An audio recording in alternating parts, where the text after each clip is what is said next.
Hey, Misfits, welcome to another top 5 list. What list is this going to be? The top 5 games of 2023 that we like. The top 5 games ever? Well, no, of 2023. The top million games that ever? came out in 2023. That's a very short list. Yeah, well, that's why it's a top 5. That's actually a long list. 1, 2, 3, a long 4, list. 5. We should clarify the top games of 2023 that we actually got to play. Because there's way too many games. Just because we got a lot in the last too many games. 2 weeks. Yeah, we got not even that. We film all the time, so we have games that I haven't played. So I'll caveat I have Nucleum I haven't played yet right now. Asterisk. All these other cool games that we have. Kunahora. So this is what we played so far that we like the most out of the year. So, don't take it as an end all be all list. The last 11 months. How about we say that? Last 11 months, yes. We didn't even play all the games in 23 last month, but that's beside the point. All right, so let's get started. We're going to go back and forth on this one. Sure. I'll let you go first. I feel like going first. I'm excited. Okay. All right, you ready? I even have my little list. time. You go first this all time. Right. On this list, my number 5 is going to be Sagrada Legacy. Ooh. Already love Sagrada. If you don't know, and I don't know how, Sagrada is a game by Floodgate Games. Very, very popular game. Very cool. You do a dice draft, and you basically put it on a little board. It has restrictions about where you put the dice on the board by color or by number. You also have variable things where you can change out your boards and what mechanics you use. You have tools you can use that cost you points to basically flub the rules so you can put dice wherever. But they made a legacy version of it, and this game is freaking awesome because they went. How does the legacy? Because I played Sagrada, I haven't played Legacy. Thank you for asking that. How does the legacy put it apart? So they actually give you it's actually played on a book or pieces of basically paper in this book, and they're kind of done like the adult coloring books. Mm-hmm. So they have all these kind of designs, but you have your board. Now, mind you, this almost doubles as coloring fun because Amanda will sit here and color like the whole thing while we're playing. But what's not to like? But you will still dice draft. But however, the rules that take place during the match change, like what kind of tools you have, because you gain tools as you go along. There's also like any legacy game, as you go along, you'll get stickers and it'll change rules and we're also building this cathedral, like these towers every time something would happen. I'm honestly I can't go into it all because it would spoil things. Yeah, you don't want to spoil. It still plays like Sagrada, but you do roll the dice in, but you're filling it in on your board with colored pencils basically whenever you roll in your draft your dice, and it escalates. Like things keep changing, and maybe even your windows might break at a certain point. You don't know. There's crazy stuff. It's a very, very clever game because it's like I remember when they announced it, I'm like, how do you do a legacy out of Sagrada? It's like doing a legacy of Ticket to Ride. When they announced it, you were like, shut up and take my money. Yeah, pretty much. See what I said there? Like a legacy of Ticket to Ride. Yeah, they did that. Yeah, they did do that. Yeah, yes, and I'm not putting it on my list just because we haven't played enough of it. I think you should, but in either case, that's beside the point. So Sagrada Legacy. It was an honorable mention. My number 5 for the year. I absolutely love that game. Okay. What's your 5? My 5? Mm-hmm. Going from 5 to 1? That's how these lists work, right? Pretty sure. It's the Star Wars deck building game. I almost had that on my list. I enjoy it. I mean, almost had that on my list. Every time we got it to the table, we had fun. Absolutely love it. You could pull it out now and I would play it. I almost don't. Okay, I expect let's just go bust it out. Where is it? Okay, that's over there. Okay. The only reason I didn't was just because I want more out of it. Like I want more cards for it. But you're absolutely good. No, we're gonna get that in unlimited.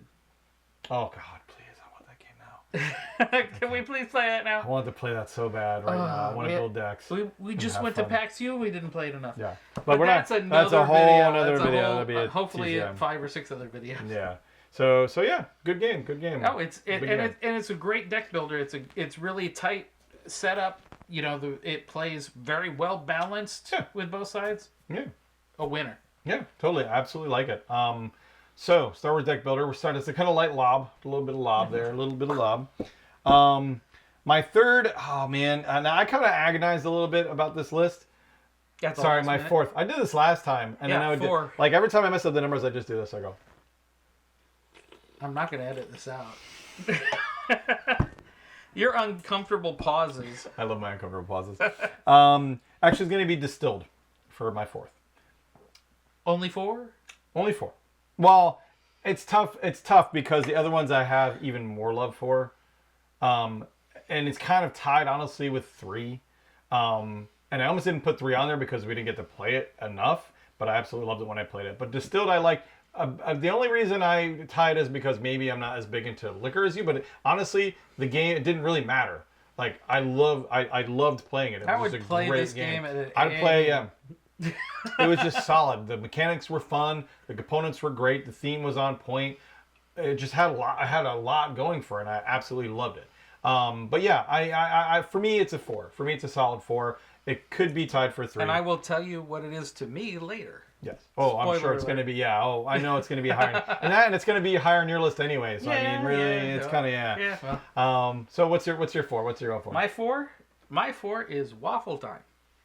Waffle Time. Waffle Time. Another light lob or whatever in there. It's not that deep of a game, but it is fun, and it is a quality game. When you're starting off your night, you get in there, and it's even great for new people. I mean, I said a lot about it in the last video. It's got a great theme. It's got great playability. It is simple to get in, but there's lots of complex strategy. Yeah. What more can you ask for? And for those that haven't played it, you basically have a waffle board. You have little icons on the table that you basically choose from. You're putting and then fruit, you're putting on, your fruit waffle, on your waffle. And you're putting whipped cream. The idea is though and syrup. Right, and you're basically making patterns. So the goal is the patterns are random. You put cards out that are patterns, and you want to make patterns to get the most points possible. It's a simple, little placement game where you're trying to make patterns. And I can guarantee that you are going to want waffles the next And you will absolutely want absolutely. Waffles, yes. No, I'm hoping they have a bacon expansion, but we'll see. We definitely will see. But and then you're gonna want bacon. If not, you're leaving money on the table, AEG. Yes. Oh yeah. You get a bacon expansion out here. Absolutely. I feel bad. We almost didn't do it. We didn't. Do we even really need to explain for your prayer for Star Wars deck building? We don't even need to explain it, right? What? I feel bad we're not explaining how the game's played, but I know Distilled we're gonna talk about a lot. Yeah, well, it's you don't need to explain even need to explain Star Wars. Just go get it. Just go get it. Just go get it. Just. Thank you. Get on Amazon or look at the links down there and go get it. Or check out our videos even. Well, you should do that anyway. I'll go into number 3. This was one that I love surprising you with a little bit, but Last Light. I'm sorry, it's my number 3 too.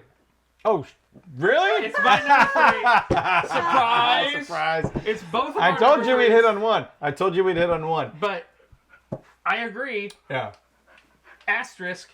Big old asterisk. Yes. You've got to get the Kickstarter version. Or buy spaceships from other games. Hey, I've got a video coming out on that. I'm still trying to put it together. Oh, yeah. But get the Kickstarter version. It's got all the fun, but the retail version. Let's go into that. So Last Light is a game by who puts it out now? Jeez, my brain died on me. Gray Fox Studios. Gray Fox. Derpy. So it is a game that is basically encapsulates the 4X genre, which if people don't know is usually you have a space empire, you go out, you fight other space empires, you conquer planets. They market this as 4X in 1 hour. In 1 hour, and it is. It totally is. Oh yeah.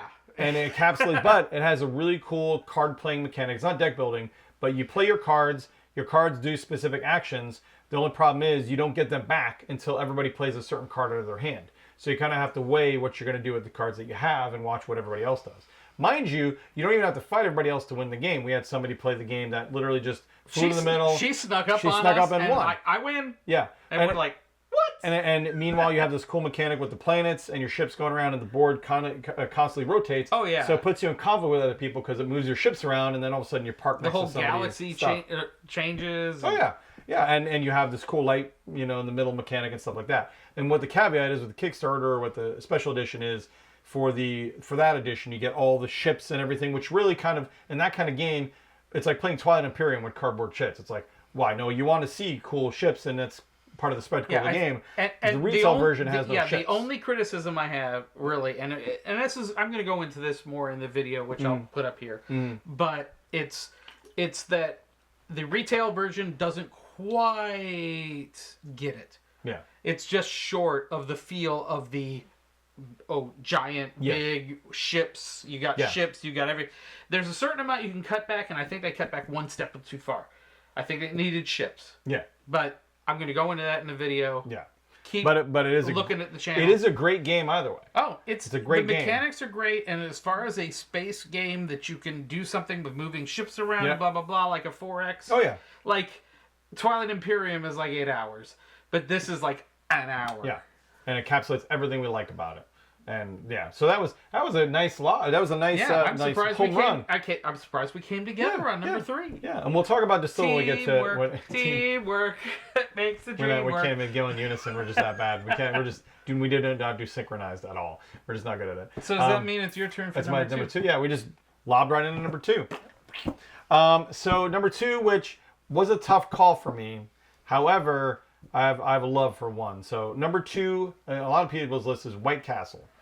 Number 2 is White Castle, and a lot of people put that as a list. I do love their burgers too. Watch your video, you'll see what we're talking about. It is a really, really awesome kind of point salad-y game, I want to say. It has a ton of depth to it. It encompasses a period, the Edo period of Japan. I absolutely love the theming and everything on it. But it's a really cool. I don't even know how to describe it because there's a lot going on in it. It has a ton of depth and it's crunchy, but it's definitely a game. When you were trying to go over it with me, it's got a lot going on. Yeah. But it's one of those games that you don't realize. It's like when you see a duck on the surface of the water, it looks cool, but it's paddling like a little SOB on the bottom. Yeah. That's the game. Yeah. It doesn't look like a ton of depth, but there's a ton of depth. And you have basically you dice draft more or less. You have these bridges where the dice go onto, and they're different colors. And basically, you have 3 things you can do. You can send your nobles to court the king, court the emperor. Well, no kings in Japan. Emperor, close enough, right? Hey, that's a cooler name. I'd rather be called an emperor than a king any day of the week. Too. Yeah. the emperor, what was it? Dune, the emperor from Dune. Send your warriors to go training. Christopher Walken. Yeah, no, it's not. Let him go there. So send your samurai for training, and also send your farmers out to the fields to farm. Simple sentence. They're farming. Simple stuff, but you have to make your choices based on, do you want the higher end dice, because there are numbers on the board, and depending on what dice number you take, the higher end is going to generally be better for you. However, the lower end will give you extra bonuses if you take the lower end. And that was something that I thought was very interesting in the game because there's so much strategic. Oh yeah. I mean, it doesn't look like it's going to be that deep of a game, but it is that deep of a game. Oh yeah. Totally. But it's simple, but it's deep. Yeah. You know. Oh yeah, totally, absolutely, and it even comes in that box, and you're like, how much stuff comes out of this box? It's a tiny box. It's just a great game, amazing theme, amazing mechanics, and just one of my personal. Like I said, it was a very close tie for one, but I think I put it on my list, but I haven't played it as much as you. Yeah, I played it quite a few. We're gonna get to your 2 now. My number 2. Let's see what we got. My number 2. Yeah. It's Wild Tiled West. It's right up there. It's over there. It's Wild Tiled West, and it's a placement. Tile placement game. Yeah, and it is surprisingly, amazingly fun. Like, I thought it was going to be good because Direwolf makes good games. Clank, of course. Yeah, easy. But and we've done a lot of tile placement games. And sometimes it's like, how little different is this and this? But that one really comes out of left field with the way you pick your stuff. Right. And the way you build your town. It was a very different approach because we were playing a lot of Planet Unknown. Right. And Planet Unknown is, a great game. It would be on my list if 2022 I'd say I do was like. the list I will say I like Planet Unknown. I like it better. Yeah. But we're talking 2023 games. Yeah. So technically, Wild Tile West, I think, is the best tile placement game of 2023. And it is better than any other tile placement game because there's been a lot of bandwagon. No, there's a lot of bandwagon games. There's a lot of bandwagon games on that. But that's true. But Wild Tiled West with the way you get your tiles and in the way with the mechanics with the outlaws and the sheriff and it's a very cute, it's very well themed game. The theme is amazing, but it adds to the complexity of the game. Yeah. Oh yeah, totally. So that's my number 2. That's a good choice. I like that. Yeah. I'm surprised it wasn't on your list and we didn't go, hey, we got another number. But again, I understand because I played it more than you. Very tough. And like I said, I felt it necessary definitely to put Sagrada on there. It was a very, very cool game. Very unique game. We're up to number 1, are we? Yeah. That was my number. No, you should do your number 2 because that was my number 2. No, I did number 2. I was you first. did your number 2? I started with number 2. Yeah. Yes. You know, we really should rehearse these a little bit. He went first. You're right. I went back in edit and looked at the tape. And I realized he was right. So it's your turn to do your number 1. Number 1, I'm going to let you think on this for a minute. Don't make me think. You already know what it is. I do? You already know what it is. I'm surprised you're not saying it right now. Listen, all I'm saying is, as long as we don't get copyright stricken. Number 1 of 2023. So we don't get copyright stricken. We matched on last slide already. Yes. You already talked about Distilled. I don't want to get copyright stricken. You already talked about... But I want Tina Turner singing before I say my name. Oh my goodness! I want Tina. I want to clip. If it's not playing right now, I riot. Who runs Bartertown? It is Thunder Road by Restoration Games. I got you. It just slipped my mind. Yeah, no, I should have known better. And it was tough because White Castle is one of those crunchy games I love, but Thunder Road is pure fun. What's not to like? Pure What fun. is not to like? I have a machine gun on my car and I'm going to shoot you. And the thing is, it's not even just that, because I played the original Thunder Road and they came out and made Thunder Road. I'm like, well, what are they going to do to improve upon this? And their restoration is great upon obviously improving games that have been out already, Fireball Island, Dark Tower, stuff like that. What they did was they encapsulated that game and took it to like 11. Like they literally just blew it out of the park. So not only do you have unique vehicles with unique mechanics, but the game's mechanics have several layers you can add on. So at the base level, you can play everybody has the same team, you roll the same dice, you drive around, it's still baller fun. Yeah, because the unpredictability. Because and it's still a great game. However, then you add on, you have a big rig, and then you have a motorcycle team. And then, well, we don't want to roll dice. Well, other people can just use cards. Instead of actually having to roll the dice, you actually have, instead of relying on horrible random... You can cater it to the way you like to play. Yeah, you have cards they can do. And then, okay, well, you don't want to do that, or you want to add more onto it. Guess what? You can have people draft upgrades. So their cars all have different abilities now. On top of that, you can also pick a leader that leads your gang of cars. So your leader has a power. Your cars will have different powers. You have different mechanics running through every team. So now you have an entirely asynchronous game, multiple roads to drive on, multiple modes of play to play on. Wow, I mean, knew the apocalypse was so complicated? It can be very... The only thing that I lament is it doesn't have a little mini of a guy playing a guitar on fire. I really wish it was. Yeah, that would be awesome. I should just go to Etsy and find one and put it on top of like the big rig or something. Oh, that would be awesome. That would be amazing. Yeah, that would be amazing. That would be amazing. I would buy that. So Thunder Road, perfect game of chaos that is elevated by just more, and it's just an amazing. Absolutely my favorite game. I will play it any time, any day. It doesn't matter.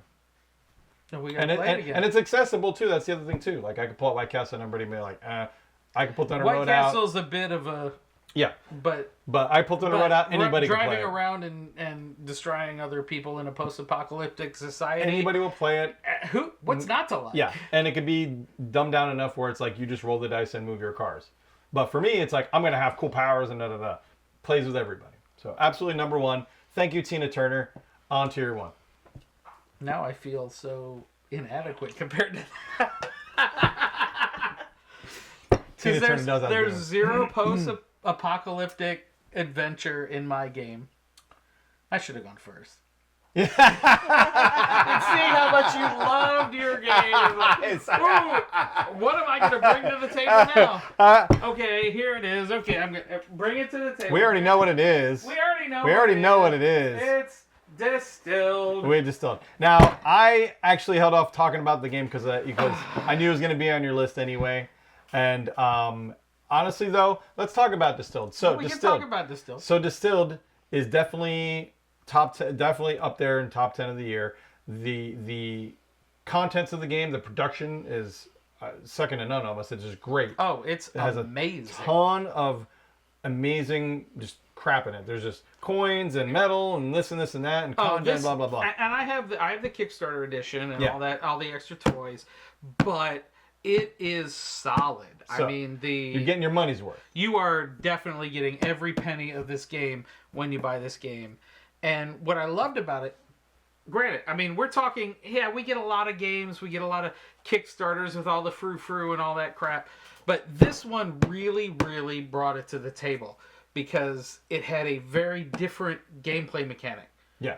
It was like you're building your distillery, you're building up your stuff, and you got a whole engine going. Yeah. But on top of that, just the ability for you to, when you're making your different kinds of liquor, the idea that you pull the head and the tail off of it. Yeah. Which is a technical term for brewing. It's the top and the bottom basically. Yeah.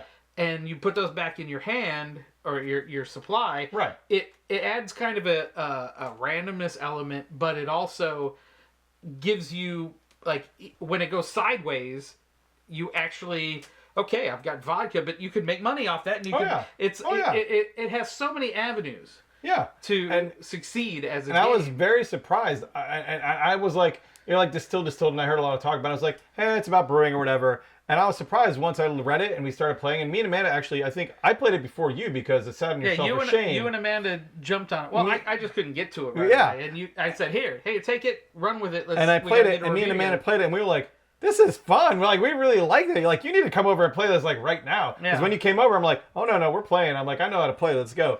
And we loved it. Like nothing about alcohol. So yeah, and I'm like, I bought it on like, theme. Whatever. It was just such a solid. I mean, you have upgrading. You're building an engine. You have the card deck mechanics where you're pulling the top and bottom card off, so you have a risk involved. And not only that, this is Misfit Dawn over here. You get to choose your bottle type. Oh yeah, what you're putting every little bit into it. Your flavoring. Yeah. And your flavoring could be something like tire, a Yeah. car tire. It doesn't take points away from your game, but it's kind of cool. You could have something there is a lot. Is really cool. But then like car tire. And there's a lot that goes into it, and it's just one of those games that you can rabbit hole in because there's lots of different elements you can add. You can even add to the game as you go along. And just a very, very solid. It was a very, very solid game, and I liked it a lot. And for a really first real effort from Paverson Games, it was like boom, boom, boom. No, they knocked it out of the park. They hit every solid point of this game. I'm looking forward to their second one too. Yeah, that Luthier that we saw. Yeah. But I would love an expansion of Distilled. Listen, too.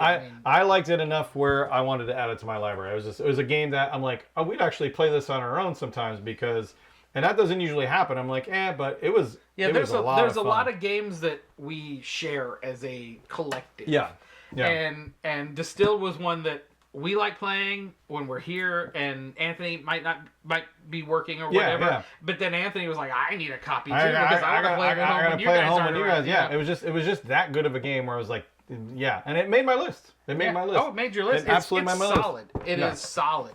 I mean, absolutely all around fun. and beautiful. And it fits in the box so amazingly. See, you gushed enough about it where it was a decent follow. I didn't know if I could follow up your. No, because I didn't talk about it when I didn't talk about it when I so we got to be able to talk about it now. Yeah. It worked out pretty well. It worked out very well. Good plan. Sometimes I think we do this all just to crack ourselves up. I think we do. I'm pretty sure we do.